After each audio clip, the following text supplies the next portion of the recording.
Je vais peut-être être un peu dur ce matin, mais l'objectif, c'est de faire réveiller tout un chacun, surtout la jeunesse. Parce que je vais parler sans langue de bois, sans langage diplomatique encore.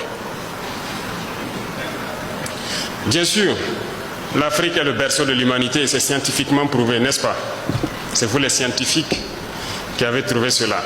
Ça veut dire que le premier homme est venu d'Afrique. Et pourquoi l'Afrique est dernière aujourd'hui? Je pense que ce sont ces débats qui devraient animer nos plateaux télé, nos espaces scientifiques, pour comprendre pourquoi l'Afrique est dernière. Vous vous êtes posé la question, je suppose. Quelque chose n'a pas marché. Et aujourd'hui, le Burkina Faso a décidé de faire la révolution. La révolution est certes idéologique, politique, comportementale, mais elle est aussi et surtout scientifique, technologique, industrielle, bref, j'en passe. Il ne faut pas juste se limiter au slogan. Parce que la révolution, on parle d'endogénéité. Et quand on dit endogène, ce n'est pas juste prononcer le mot. Il faut qu'on arrive à travailler par nous-mêmes et pour nous-mêmes. Moi, je pense que Dieu est juste.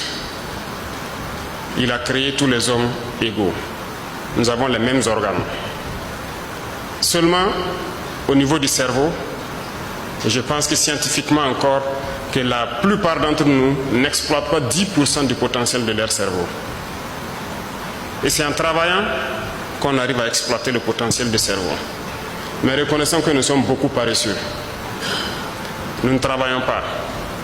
Certes, à partir d'un temps, regardez même au Burkina, on nous a amené des concepts pour nous dire qu'un homme ne doit pas travailler plus de 6 ou 8 heures par jour.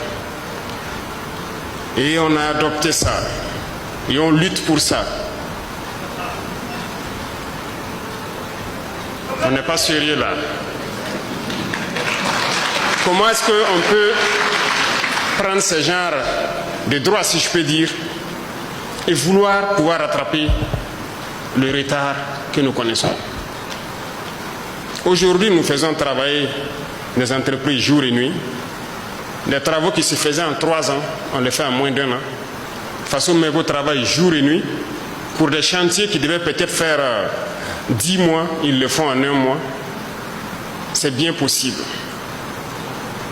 Vous savez, ils sont venus nous flatter, nous endormir avec beaucoup de concepts.